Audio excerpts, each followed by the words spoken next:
Hello बच्चों, let's read the question. The question says differentiate between enzyme and inorganic catalyst. Question में हमें कहा है कि हमें एंजाइम्स और इनऑर्गेनिक कैटलिस्ट को डिफरेंशिएट करना है.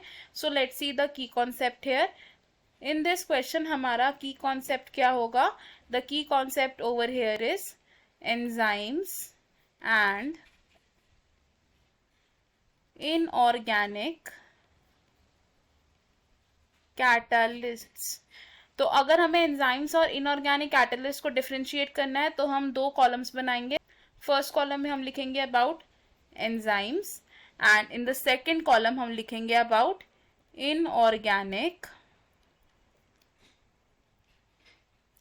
कैटलिस्ट.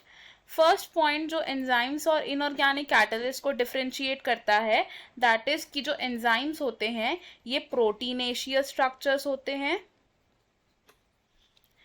बट इनऑर्गेनिक कैटलिस्ट क्या होते हैं? These are the mineral ions.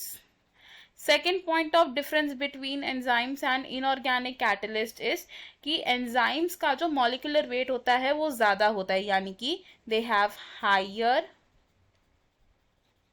Molecular weight. And inorganic catalyst का जो मॉलिक्यूलर वेट होता है वो कैसा है? Lower molecular weight. Third point of difference is enzymes highly specific होते हैं. These are highly specific. और अगर बात करें इनऑर्गेनिक कैटलिस्ट की तो ये इतने स्पेसिफिक नहीं होते, यानी कि not highly specific. And fourth point of difference between enzymes and inorganic catalyst is कि जो एंजाइम्स होते हैं ये हायर टेम्परेचर पर डीनेचर हो सकते हैं, denature at high temperature.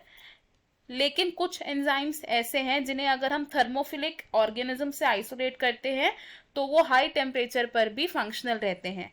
However enzymes isolated from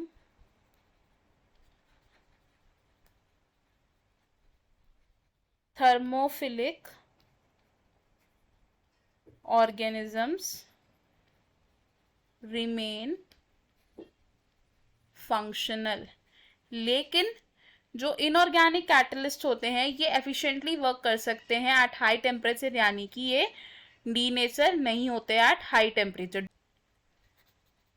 denature at high temperature.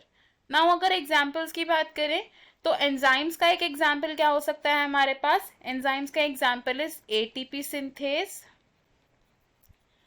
और इनऑर्गेनिक कैटलिस्ट का एग्जाम्पल क्या है? इट इज निकल. तो हमें हमारे क्वेश्चन का आंसर मिल गया. हमने डिफरेंशिएट किया किसको? एंजाइम्स को एंड इनऑर्गेनिक कैटलिस्ट को. I hope you understood it. All the best. Thank you.